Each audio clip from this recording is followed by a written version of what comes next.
दिसंबर का महीना था। तकरीबन आधी रात होने को आई थी। पवन रेलवे स्टेशन पर खड़ा हुआ विजय रामेश्वर जाने वाली पैसेंजर ट्रेन का इंतजार कर रहा था। आसमान में लगातार बादल गरज रहे थे और देखते ही देखते तेज बरसात शुरू हो गई थी। मौसम के बदलते मिजाज के कारण विजय को अब ठंड से कपकपी छूटने लगी। खराब मौसम के कारण लगता है आज कोई पैसेंजर नहीं है। पूरा स्टेशन खाली पड़ा है। एक तो वैसे ही रात बहुत हो गई है, बस अब ट्रेन समय से आ जाए यार।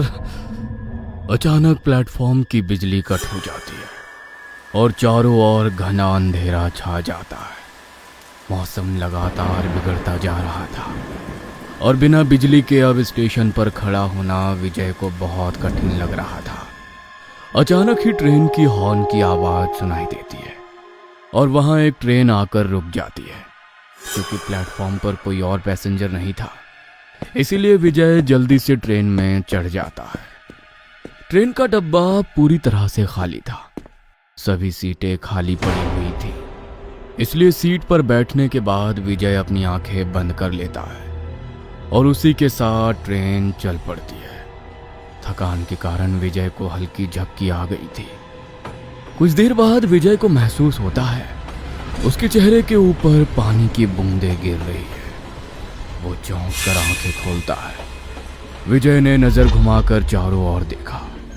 बोगी में बिल्कुल अंधेरा था। सन्नाटे की साएं साएं के बीच लगातार तेज बारिश के गिरने की आवाज सुनाई पड़ रही थी। इसके साथ ट्रेन भी किसी स्टेशन पर रुकी हुई थी। विजय को कुछ असहज महसूस हो रहा था। उफ, मैं कितनी देर सो गया। ट्रेन रामेश्वरम पहुंच गई है क्या? मैं हूं कहां, कुछ समझ में नहीं आ रहा। विजय ने अपनी कलाई पर लगी घड़ी में समय देखा। समय अभी भी 12:05 ही दिखा रहा था, यानी कि वही समय जब वो ट्रेन में चढ़ा था। ऐसा कैसे हो सकता है? मुझे अच्छी तरह याद है कि ट्रेन में बैठने के बाद मेरी आंख लग गई थी और ट्रेन भी स्टेशन से छूट गई थी। फिर ये कैसे हो सकता है कि अभी भी रात के 12:05 ही हो रहे हैं? लगता है घड़ी खराब हो गई है। विजय ने पॉकेट से अपना मोबाइल निकाला, लेकिन उसमें भी 12:05 ही हुआ था। जीपीएस पर देखता हूं अभी किधर पहुंचा हूं। इतने सालों से इस रूट पर सफर कर रहा हूं, ऐसा भी कोई स्टेशन आता है पहली बार देख रहा हूं। विजय इंटरनेट पर अपनी ट्रेन की लोकेशन चेक करने की कोशिश करता है तो उसे पता चलता है कि आज की पवन से रामेश्वरम जाने वाली ट्रेन खराब मौसम के कारण रद्द कर दी गई है। यह कैसे हो सकता है? मैं तो ट्रेन के अंदर बैठा हूं। यह क्या मजाक चल रहा है? कहीं मैं किसी गलत ट्रेन में तो नहीं बैठ गया? नहीं, मैंने खुद देखा था, ट्रेन पर पवन एक्सप्रेस ही लिखा हुआ था। विजय का सर चकरा रहा था। उसे कुछ समझ में नहीं आ रहा था। विजय हैरान होकर मोबाइल की फ्लैश ऑन करके बोगी को घूम कर देखने लगता है। उसकी सीट के नीचे और चारों तरफ पानी ही पानी दिखाई दे रहा था। ट्रेन की खिड़कियों पर जंग लगा था, कांच टूटे हुए थे और पंखे मुड़े हुए नजर आ रहे थे। विजय का दिमाग समझ नहीं पा रहा था आखिर उसके साथ क्या हो रहा है। ट्रेन के अंदर इतना पानी कैसे और कहां से आ सकता है? जब काफी देर तक ट्रेन में कोई हलचल नहीं होती तो वह प्लेटफॉर्म पर उतरने का मन बनाता है। लगता है नीचे उतर कर ही देखना पड़ेगा। विजय स्टेशन पर उतरकर मोबाइल का फ्लैश ऑन करता है, लेकिन नीचे उतरने के बाद उसका मोबाइल कोई रिस्पॉन्स ही नहीं दे रहा था। ऐसा लगता था मानो हैंग हो गया है। रह रह कर बादलों के गरजने और बिजली के कड़कड़ाने की आवाज दिल में हलचल पैदा कर रही थी। एक तो ये तूफान, ऊपर से मोबाइल भी काम नहीं कर रहा। ट्रेन भी पता नहीं कहां आकर रुक गई है। आज का तो दिन ही मनहूस है। पूरी की पूरी ट्रेन खाली पड़ी है। किसी से मदद भी नहीं मांग सकता। लेकिन अगर ये स्टेशन है तो जरूर यहाँ पर स्टेशन मास्टर भी होगा। उससे पूछता हूँ कि ट्रेन यहाँ क्यों रुकी हुई है। विजय स्टेशन पर उतरकर यहाँ वहां घूम रहा था, लेकिन स्टेशन पर भी उसे कहीं कोई नजर नहीं आ रहा था। अचानक उसे एक धीमी सी रोशनी नजर आती है जो दूर लटकी एक लालटेन से आती दिखाई दे रही थी। लगता है उधर कोई है, लालटेन के पास बेंच पर एक व्यक्ति अपना चेहरा ढक कर लेटा हुआ था। इतने खराब मौसम में ये कौन है जो घोड़े बेचकर सो रहा है? विजय जाकर उस व्यक्ति के चेहरे से चादर खींचता है तो चादर के अंदर से जो चेहरा उसे नजर आता है उसे देखकर उसकी चीख निकल जाती है। सामने एक आदमी का गला सड़ा शव पड़ा हुआ था जिसका चेहरा फूला हुआ था, आंखें बाहर को लटकी हुई थी और कपड़े पानी में पूरी तरह भीगे थे। उस व्यक्ति को देख विजय घबराकर एक कदम पीछे हो जाता है। तभी उसे महसूस होता है उसका हाथ किसी ठंडी चीज से छू गया है। चौंक कर वो मुड़कर देखता है तो पीछे एक 7-8 साल का बच्चा उसका हाथ थामे खड़ा हुआ नजर आता है। बच्चे के हाथ बर्फ की तरह ठंडे थे, शरीर पानी में भीगा हुआ और चेहरा सफेद पड़ चुका था। आंखों की पुतलियां गायब थी। ऐसा लगता था जैसे वो कोई जीवित बच्चा नहीं बल्कि मुर्दा हो। विजय का रोम रोम डर से कांप उठा था। तभी बेंच पर लेटा व्यक्ति उठ खड़ा होता है। कहाँ जाओगे बाबू? तुम बोल कैसे सकते हो? तुम तो, ये सब मेरा वहम है, ये सब सच नहीं हो सकता। विजय बच्चे से अपना हाथ छुड़ाकर उल्टे पांव भागने लगता है। तभी उसे सीटी की आवाज सुनाई देती है। ये सीटी लगता है टीटी है, उसने मुझे देख लिया है। थैंक यू भगवान, मुझे तो लगा था आज ये मुर्दे मुझे यहां से जिंदा लौटने ही नहीं देंगे। अंधेरे में विजय को कोई व्यक्ति सामने खड़ा नजर आता है जो सीटी बजाकर उसे रोकने का इशारा कर रहा था। काला कोट पहने वह व्यक्ति विजय को टीटी ही नजर आ रहा था, लेकिन उसका चेहरा अभी भी स्पष्ट नजर नहीं आ रहा था। सर, ये कौन सा स्टेशन है? पता नहीं मैं कैसे यहाँ पहुंच गया। Please help me. Next train कितने बजे जाती है यहाँ से? जो यहाँ आता है यहाँ से फिर कहीं नहीं जाता। यही तो है आखिरी मंजिल। अब यहाँ आए हो तो यहाँ से लौट नहीं पाओगे। ये क्या बोल रहे हो आप? क्या बेहुदा मजाक है ये? मैं रेल मिनिस्टर को ट्वीट करूंगा, किसी को छोड़ूंगा नहीं। सब के सब लापरवाह लोग हैं आप। विजय गुस्से में हकलाते हुए बोलता जा रहा था और सामने टीटी के वेश में खड़ा व्यक्ति हंसता ही जा रहा था। अचानक स्टेशन पर लगे बल्ब स्पार्क करने लगते हैं और अभी तक बंद पड़े बल्ब जल उठते हैं। बल्ब की हल्की रोशनी में विजय देखता है कि टीटी का भी पूरा शरीर पानी में भीगा है। उसका चेहरा किसी मुर्दे की तरह फूलकर डरावना हो गया है और वो अपनी निर्जीव सफेद आंखों से लगातार विजय को ही घूर रहा है। तभी विजय की नजर अपने पैरों की ओर जाती है। यहाँ रेत कैसे आ गया? अभी तक तो ऐसा कुछ नहीं था। ये पानी कहां से आ रहा है? ये क्या हो रहा है? देखते ही देखते स्टेशन पर रेत और पानी बढ़ने लगता है। ऐसा लगता था कुछ देर में पूरा स्टेशन पानी में डूब जाएगा। विजय बुरी तरह घबरा गया था। वो सर पर पांव रखकर दौड़ने लगता है। तभी सामने लगे बोर्ड पर उसकी नजर जाती है और उसी के साथ उसकी सांस अटकने लगती है। धनुषकोडी, ये धनुषकोडी स्टेशन है। लेकिन ये कैसे हो सकता है?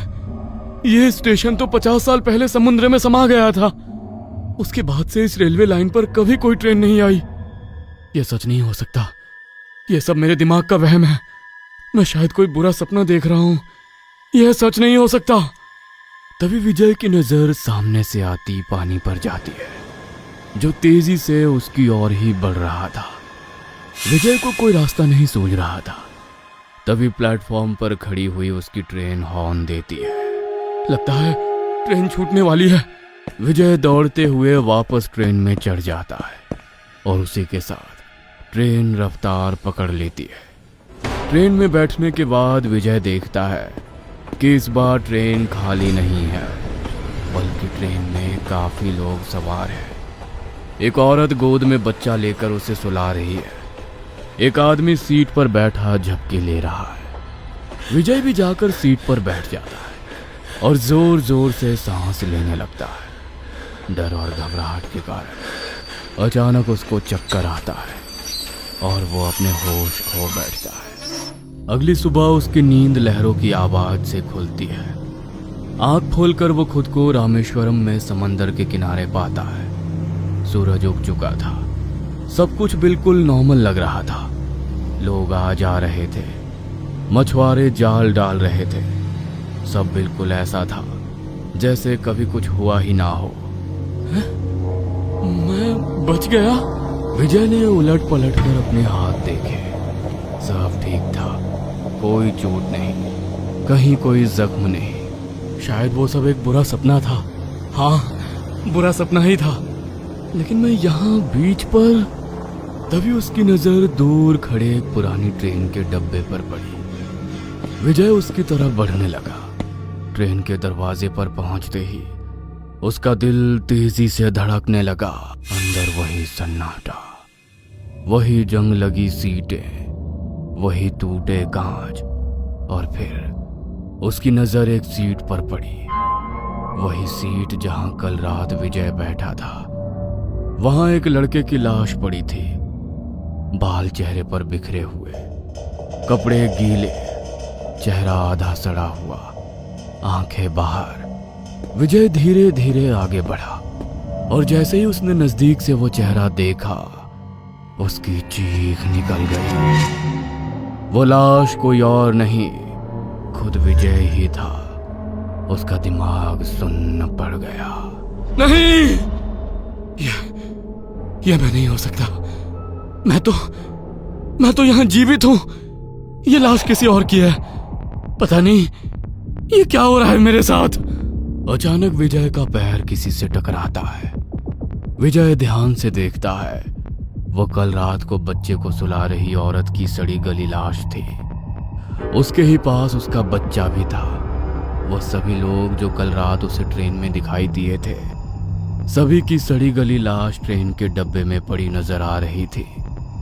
विजय ट्रेन से निकलकर बाहर आता है और तेज कदमों से चलने लगता है।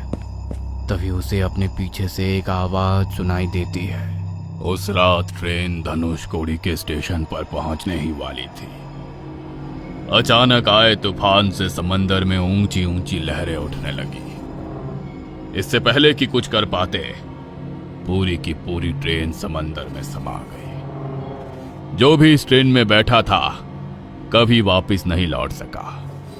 तू भी अब कभी वापस नहीं लौट सकेगा। धनुषकोडी में तुम्हारा स्वागत है। नहीं, नहीं, यह नहीं हो सकता। मैं तुम्हारी बातों में आने वाला नहीं हूं। यह सब मेरे दिमाग का वहम है। मुझे यहां से दूर जाना होगा। विजय पूरी ताकत लगाकर दौड़ रहा था। तभी उसने महसूस किया कि दौड़ते हुए उसके पैरों के निशान रेत पर बन ही नहीं रहे हैं। वो बुरी तरह से चीख रहा था, लेकिन आसपास से गुजर रहे लोग उससे बिल्कुल अनजान थे। मेरे पैरों के निशान क्यों नहीं दिखाई दे रहे हैं? तो क्या मैं? विजय ने मुड़कर स्टेशन मास्टर की ओर देखा। उसे वहां टीटी के अलावा बाकी मर चुके लोगों की आत्मा भी खड़ी नजर आती है, जो हाथ से इशारा करके उसे अपने पास बुला रही थी।